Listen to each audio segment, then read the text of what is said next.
అందరికి నమస్కారం. నేను శిరీష. ముందుగా శ్రీ పరాభవనామ సంవత్సర ఉగాది శుభాకాంక్షలు. ప్రస్తుతం మనతో పాటు ఉన్నారు ప్రముఖ ఆధ్యాత్మికవేత్త జ్యోతిష్య పండితులు రవిశంకర్ శర్మ గారు. గురుగారితో మాట్లాడదాం. నమస్కారం గురుగారు. నమస్తే అండి.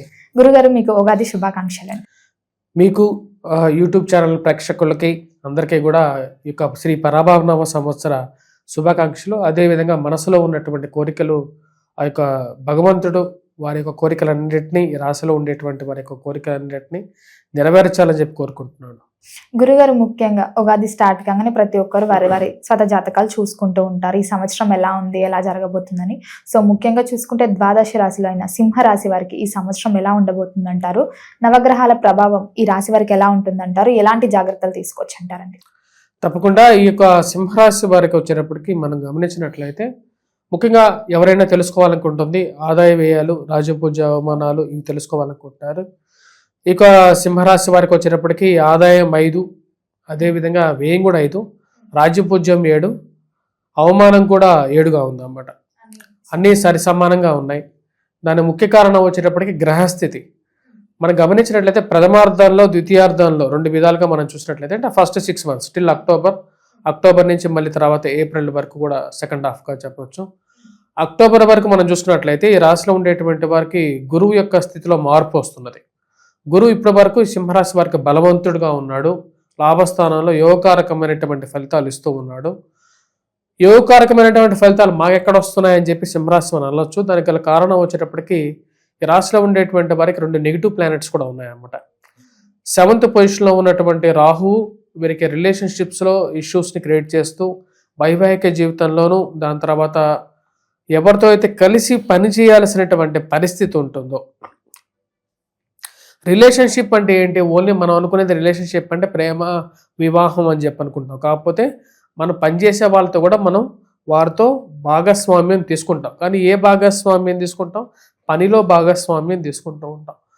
ఆ భాగస్వామ్యం అనేది కూడా డిసైడింగ్ ఫ్యాక్టర్ ఎవరు అంటే ఈ రాశిలో ఉండేటువంటి వారికి రాహు ఎప్పుడైతే సరిగా ఉండడో ఆటోమేటిక్గా ఏమవుతుందంటే వీరు వేరే వాళ్ళతో కలిసి పనిచేయలేరు. జనరల్గా ఇలాంటివి టెండెన్సీస్ మన జాతకాల్లో కూడా కనపడుతూ ఉంటాయి అన్నమాట. కొంతమంది కలిసి పని చేయగలుగుతారు, కొంతమంది పార్ట్నర్షిప్ బిజినెస్లో సక్సెస్ అవుతారు, కొంతమంది సక్సెస్ అవ్వలేరు. దానికి గల కారణం వచ్చేటప్పటికి వారికి ఉన్నటువంటి కంజక్షన్స్ అన్నమాట. అంటే వారి జాతకరీత్యా ఉన్నటువంటి కొన్ని పరిస్థితులు. ఇప్పుడు వీరి యొక్క జాతకరీత్యా మనం గమనించినట్లయితే సప్తమంలో ఉన్నటువంటి రాహు యోగాన్ని ఇవ్వట్లేదు టిల్ డిసెంబర్ వరకు కూడా. ఫస్ట్ హాఫ్లో మనం చూసుకున్నట్లయితే ఇటువంటి గ్రహస్థితి కొనసాగుతూ ఉంది. అష్టమంలో శని ఉన్నాడు. దానివల్ల కొంచెం నెగిటివ్ ఎఫెక్ట్ అనేది కూడా ఆల్రెడీ ఈ యొక్క రాబోతున్నటువంటి ఫస్ట్ హాఫ్లో కూడా కొనసాగుతుంది. కాకపోతే గురువు 11th పొజిషన్లో కొంచెం బెటర్ పొజిషన్లో ఉన్నాడు అన్నమాట. ఈ రాశిలో ఉండేటువంటి వారికి మార్చ్ టు ఏప్రిల్, మే వరకు కూడా రవి, కుజుల యొక్క స్థితి కొంచెం యోగాన్ని ఇవ్వగలుగుతుంది. దాని ప్రకారంగా కూడా కొంచెం పాజిటివ్ రిజల్ట్స్ అనేది ఫస్ట్ హాఫ్లో వీరు పొందగలుగుతారు.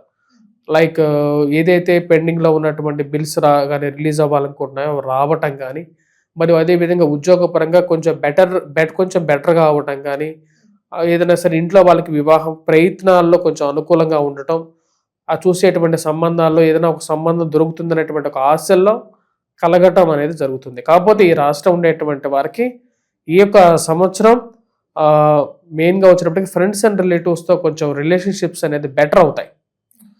కానీ ఈ రాశిలో ఉండేటువంటి వారికి ఖర్చు కూడా అదే విధంగా ఉంటుంది. ఫస్ట్ హాఫ్లో కూడా ఖర్చులు, అప్పులు, కట్టాల్సినటువంటి డబ్బులు, అంటే జీతం రావటం 1వ తారీఖు నుంచి 5వ తారీఖు లోపల కట్టాల్సినటువంటి ఈఎంఐలు అన్నిటికీ కూడా జీతం అంతా కట్ అయిపోయి చివరికి ఎంత వచ్చిందో దాని తగినటువంటి ఖర్చు కూడా కనపడే విధంగా ఉంటుంది. దానికి అలా కారణం వచ్చేటప్పటికి ఉండేటువంటి రాహు బాలేడు, శని బాలేడు. అష్టమ శని ప్రభావం రీత్యా వయోవృద్ధులు అంటే మెయిన్గా ఏజ్ ఓల్డ్ పీపుల్కి, మరి అదేవిధంగా ఆరోగ్యపరంగా కొంచెం ప్రాబ్లంగా ఉన్నటువంటి వారికి హెల్త్ ఇష్యూస్ అనేవి ఈ సంవత్సరం కూడా కంటిన్యూ అవుతాయి. ఎందుకంటే శని అష్టమంలో ఉన్నాడు. అష్టమంలో ఉన్నటువంటి శని కాళ్ళకి, కీళ్ళకి, మోకాళ్ళకి, బోన్స్కి కాల్షియం డీకాల్సిఫికేషన్ అవ్వటం, అంటే ఎముకలు పెలుసుబారటం కానీ, ఎముకలు పడిపోవటం కానీ, అదేవిధంగా మతిమరుపు పెరగటం కానీ, ఏదైనా ఒక విషయం, ఒక వస్తువు ఒక చోట పెట్టి దాని గురించి వెతకటం కానీ ఇవన్నీ జరుగుతుంటాయి. మరి అదేవిధంగా కొన్నిసార్లు మనం మంచి చేసినా సరే చెడుగా మారటం కానీ ఇవన్నీ జరుగుతాయి. కాకపోతే కొంచెం మంచి ఏమిటి అంటే గురువు యొక్క స్థితి కొంచెం అనుకూలంగా ఉండటం అనేది ఒక మంచి. అది విద్యార్థులకు అనుకూలిస్తుంది అన్నమాట. విద్యా సంస్థల్లో పనిచేస్తున్నటువంటి వారికి, కాఫీ టీ హోటల్స్ రన్ చేస్తున్నటువంటి వారికి అనుకూలంగా ఉంటుంది. అనుకున్న దానికన్నా కూడా కొంచెం బెటర్గా హోటల్స్ అనేవి రన్ అవుతూ ఉంటాయి. ఈ రాశిలో ఉండేటువంటి వారికి మెయిన్ ఇంపాక్ట్ ఈ యొక్క 2 గ్రహాలు చాలా ప్రాబ్లమాటిక్ కండిషన్లో ఉన్నాయి. ఫస్ట్ హాఫ్లో ఈ రాశిలో ఉండేటువంటి వారికి ఏంటంటే గురువు యొక్క సానుకూలమైనటువంటి స్థితి జూన్ వరకు వీరిని బాగా కాపాడగలుగుతుంది. జూన్ తర్వాత ఏమవుతున్నది అంటే వచ్చినప్పటికీ ఈ రాశిలో ఉండేటువంటి వారికి ఆ గురువు యొక్క బలం అనేది తగ్గుతుంది. కాకపోతే వీరికి ఖర్చు ఎక్కువ ఉంటుంది. జూన్ తర్వాత కూడా వృధా ఖర్చు అయితే అవ్వదు, కానీ డబ్బు అయితే ఖర్చు అయిపోతుంది ఏదో విధంగా. అంటే ఇప్పుడు మనం ఇంట్లో మన పిల్లలకి కొనుక్కొని తిన్నా సరే, మనం కొనుక్కొని తిన్నా సరే, మనం బట్టలు కొనుక్కున్నా సరే, అది లేకుండా ఉంటే దేవుడికి ఉండిలో వేసినా సరే, అవన్నీ ఏమవుతాయి, సద్వ్యయాలు అవుతాయి. దుర్వ్యయం అంటే ఏంటి, ఏవైనా సరే మనం అవసరం లేనటువంటివి లేకుండా ఉంటే ఎవరికన్నా పార్టీలు ఇవ్వడానికి, ఇవన్నీ అవసరం లేనటువంటివి. అటువంటి దుర్వ్యయం కన్నా సద్వ్యయమే అవుతుంటుంది. కాబట్టి ఖర్చు మటుకు విపరీతంగా ఖర్చు అవుతుంది. ఈ సంవత్సరం ఈ రాశిలో ఉండేటువంటి వారు చాలా జాగ్రత్తగా ఉండాలి. మెయిన్గా ఈ రాశిలో ఉండేటువంటి వారికి ఇక ఫ్యామిలీ రిలేటెడ్ ఇష్యూస్ అనేది ఫస్ట్ హాఫ్లోనూ ఉంటాయి, సెకండ్ హాఫ్లో ఇంకా ఎక్కువ అవుతాయి. కుటుంబ సంబంధ బాంధవ్యాలు అనేవి ఈ రోజుల్లో మానవ జీవితంలో చాలా ముఖ్యమైనటువంటి భూమిక పోషిస్తూ ఉన్నాయి. దానికి best example day to day news పేపర్లో వచ్చేటువంటి న్యూసే. రాబోతున్నటువంటి ఈ యొక్క అక్టోబర్ తర్వాత నుంచి అంటే సెకండ్ హాఫ్ స్టార్ట్ అవుతుందో, సెకండ్ హాఫ్లో ఏమవుతున్నది అంటే రాహు యొక్క మార్పు కొంచెం రిలీఫ్ ఇస్తుంది వీళ్ళకి సెకండ్ హాఫ్లో. అంటే ఈ వైవాహిక జీవితంలో ఉన్నటువంటి అగ్రెషన్ ఉంది కదా, వేరే వాళ్ళతో కలిసి పనిచేయలేనటువంటి పరిస్థితి, రిలేషన్షిప్స్ ఏవైతే ఇందాక చెప్పాం కదా, ఆ యొక్క ఇష్యూస్ తగ్గుతాయి. అది కొంచెం బెటర్ అవుతుంది వీరికి, కొంచెం ప్రశాంతత పొందగలుగుతారు. ఉన్నటువంటి ఈ యొక్క ప్రాబ్లమాటిక్ కండిషన్ నుంచి కొంచెం బయటికి రాగలుగుతాను అనేటువంటి కొన్ని నమ్మకాలు అనేవి ఏర్పడుతూ ఉంటాయి. అదొక మెయిన్ అడ్వాంటేజ్. దాని తర్వాత అంటే ఒక జైల్లో నుంచి బయటకు వచ్చినట్టుగా వాళ్ళు ఫీల్ అవుతారు. తర్వాత ఈ రాశిలో ఉండేటువంటి వారికి మెయిన్గా వచ్చినప్పటికీ ఎక్స్పెండిచర్ పాయింట్ ఆఫ్ వ్యూలో సెకండ్ హాఫ్లో ఈ యొక్క రాహు యొక్క మార్పు జరిగినప్పటికీ కూడా డిసెంబర్, జనవరిలో, ఫిబ్రవరిలో వచ్చినప్పటికీ కుజుడు నీచత్వం పొంది కొంచెం ప్రాబ్లమాటిక్ కండిషన్లోకి తీసుకెళ్తాడు. ఆ టైంలో కూడా కొంచెం హెల్త్ పరంగాను వెల్త్ పరంగాను ఇంపాక్ట్ అవుతుంది. విలువైనటువంటి ఆస్తి పత్రాలు, డాక్యుమెంట్స్ కానీ, దాని తర్వాత విలువైనటువంటి ఆర్నమెంట్స్ కానీ వీటిని దాచిపెట్టుకోవటం, దాని తర్వాత ఉద్యోగ పరంగా కూడా మార్పు చేర్పులు చేసుకునేటప్పుడు చాలా జాగ్రత్తగా ఉండాలి ఈ సంవత్సరం ఈ రాశిలో ఉండేటువంటి వారు. ఎందుకంటే కుజుడు ఈ సంవత్సరం డిసెంబర్లో నీచత్వ స్థితిలో, కర్కాటకంలో నీచత్వం, దాని తర్వాత జనవరి 10న వచ్చినప్పటికీ ఈ యొక్క సింహరాశిలో వక్రగతిలో ఉంటూ ఎక్కువ టైం సింహరాశిలో ఉంటాడు అన్నమాట. దానివల్ల వీళ్ళు చాలా ప్రాబ్లమాటిక్ ఫేస్ చేయబోతున్నారు రాబోతున్నటువంటి December, January, February till to the March. So year ending అనేది అంత పాజిటివ్గా ఉండదు ఈ రాశిలో ఉండేటువంటి వారికి. గురుబలం కూడా తగ్గుతుంది, హెల్త్ పరంగా చాలా ఇంపాక్ట్ ఉంటుంది. మెయిన్గా ఈ యొక్క మజిల్స్ రిలేటెడ్ ఇష్యూస్ కానీ, హెల్త్ పరంగా కాళ్ళకి, కీళ్ళకి, మోకాళ్ళకి నొప్పులు, ఇందాక మీరు చెప్పినటువంటి కొన్ని హెల్త్ ఇష్యూస్ కానీ, ఇవన్నీ కొంచెం బాగా ఇంపాక్ట్ చేస్తాయి. హెల్త్ ఇంపాక్ట్ అయితే ఆటోమేటిక్గా డబ్బులు ఖర్చు అయిపోతాయి ఎవరికైనా సరే, అది సర్వసాధారణం. దాంతోపాటు జీవిత భాగస్వామి హెల్త్ ఇష్యూస్ కానీ ఇవన్నీ ఎక్కువగా ఉన్నాయి. కొంచెం ప్రాబ్లమ్స్ అనేవి ఎక్కువగా ఉన్నాయి. కోర్టు రిలేటెడ్ ఇష్యూస్, మెయిన్గా కోర్టు రిలేటెడ్ ఇష్యూస్, భూ సంబంధితమైనటువంటి లావాదేవీలు, మధ్యవర్తి పంచాయతీలు, ఇవన్నీ కూడా కొంచెం నెగిటివ్గా ఉండే విధంగా ఉన్నాయి. సో ఈ సంవత్సరం ఈ ఫస్ట్ హాఫ్ కొంచెం బెటర్గా ఉంటుంది, పీస్ఫుల్గా ఉంటుంది. సెకండ్ హాఫ్ అనేది కొంచెం జాగ్రత్తగా ఉండాల్సినటువంటి పీరియడ్గా చెప్పచ్చు. సో నేను ఇచ్చేటువంటి కొన్ని సజెషన్స్ ఏంటంటే, మీరు ఎక్కువగా జాబ్ చేంజ్ అవ్వద్దు ఈ సంవత్సరం. ఉండేటువంటి జాబ్లోనే ఉండండి, అక్కడే ఉండడానికి ట్రై చేయండి. మ్యారిటల్ ఇష్యూస్లో కూడా, అంటే వైవాహిక జీవితంలో కూడా వీలైతే కాంప్రమైజ్ చేసుకోవడానికి ట్రై చేయండి. లేకుండా ఉంటే ఎదురుగా మాట్లాడకుండా కూడా సైలెంట్గా ప్రశాంతంగా ఉండడం కూడా మంచిది. సెకండ్ హాఫ్లో కంపల్సరీగా డిసెంబర్ నుంచి అగ్రెసివ్గా మాట్లాడద్దు. మీరు మాట్లాడేటువంటి ప్రతి మాటని 100 సార్లు ఆలోచించి మాట్లాడడానికి ఎక్కువగా ట్రై చేయండి. ఖర్చు విషయంలో జాగ్రత్తగా ఉండండి, దుబారా ఖర్చు పెట్టద్దు, కోపాన్ని తగ్గించుకోండి. ఇవే సూచనలుగా చెప్పచ్చు. గురుగారు, ముఖ్యంగా ఈ రోజులలో చాలా మంది విదేశాలకు వెళ్ళాలని, అక్కడ చదువుకోవడానికైనా సెటిల్ అవ్వడానికైనా, మరి ఈ సంవత్సరంలో సింహరాశి వారికి విదేశీ యోగం ఉందంటారు? ఈ సంవత్సరం సింహరాశిలో ఉండేటువంటి వారికి విదేశీ యోగం లేదు.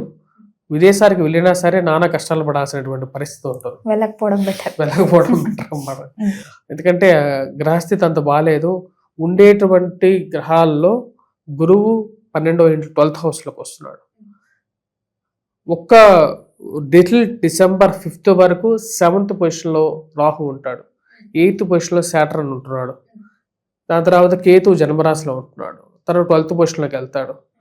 ఏ గ్రహం బాగాలేదు. ఓన్లీ రాహు యొక్క మార్పు కొంచెం బెటర్ పొజిషన్లోకి వస్తున్నది. 6th పొజిషన్లోకి వచ్చినప్పుడు కొంచెం బెటర్గా ఉంటుంది. అదే టైంకి గురువు 12th పొజిషన్లోకి వెళ్తున్నాడు, బాగాలేదు. సో ఈ సంవత్సరం ఈ రాశిలో ఉండేటువంటి వారు నేను చెప్పినటువంటి కొన్ని జాగ్రత్తలు, భయపెడుతున్నాను కాదు, ఉన్నది ఉన్నట్లుగా మాట్లాడాలి.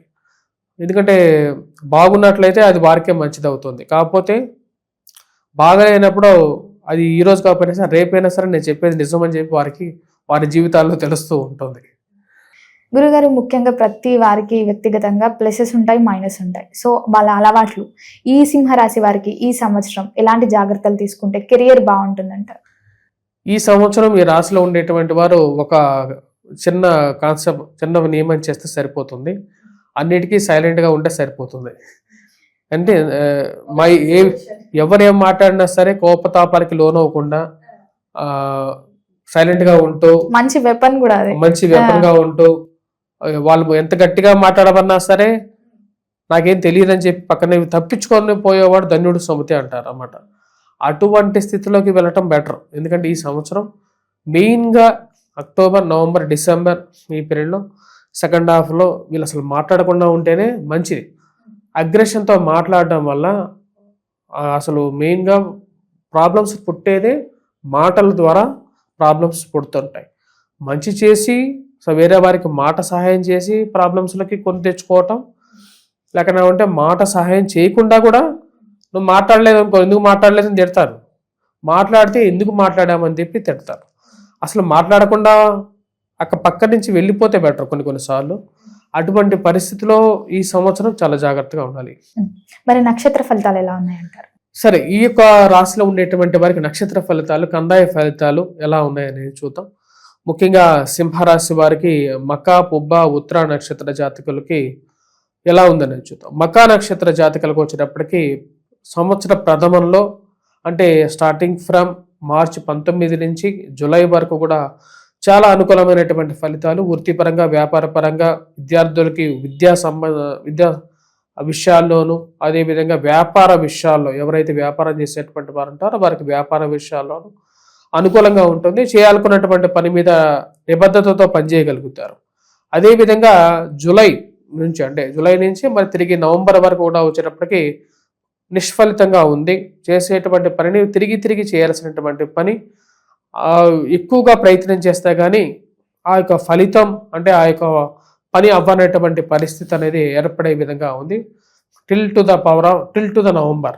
డిసెంబర్ నుంచి మళ్ళీ తిరిగి వచ్చేటప్పటికి ఏప్రిల్ వరకు కూడా ఎలా ఉందంటే కొంచెం బెటర్ రిజల్ట్స్ అనేది పొందగలుగుతారు. వృత్తిపరంగానూ అనుకూలంగా ఉంటుంది. మానసిక ప్రశాంతత పొందగలుగుతారు. కుటుంబ అభివృద్ధిలోకి ఉంటుంది. ప్రశాంతమైనటువంటి జీవితాన్ని పొందగలుగుతారు. తర్వాత పుబ్బా నక్షత్ర జాతకులకి ఎలా ఉందనేది చూద్దాం. పుబ్బా నక్షత్ర జాతకులకి సంవత్సర ప్రథమంలో బెటర్ రిజల్ట్స్ పొందగలుగుతారు. ఆ బెటర్ రిజల్ట్స్ అనేది ఎప్పుడు తెలుస్తుంది అంటే తర్వాత సంవత్సరంలో మిగతా మాసాల్లో సరైనటువంటి రిజల్ట్స్ లేనప్పుడు సంవత్సరం మొదట్లోనే బాగుంది కదా అనేది తెలుస్తుంటుంది జనరల్గా ఎవరికైనా అంతే. వీరి యొక్క నక్షత్ర జాతకులకి మార్చి నుంచి జూలై వరకు అనుకూలంగా ఉంటుంది. ఉద్యోగపరంగా ఉంటుంది, వ్యాపార పరంగా కూడా అనుకూలంగా ఉంటుంది.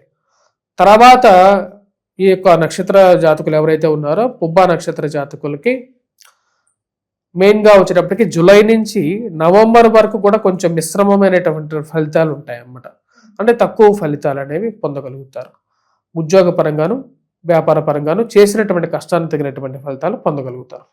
చివరిగా వచ్చేటప్పటికి డిసెంబర్ నుంచి ఏప్రిల్ వరకు నిష్ఫలితంగా పొందగలుగుతారు. అంటే ఎక్కువగా కష్టపడాలి, తక్కువైనటువంటి ఫలితాన్ని పొందగలుగుతారు. ఈ యొక్క తర్వాత చివరి నక్షత్రం ఉత్తరా నక్షత్రంలో ఒక పాదం.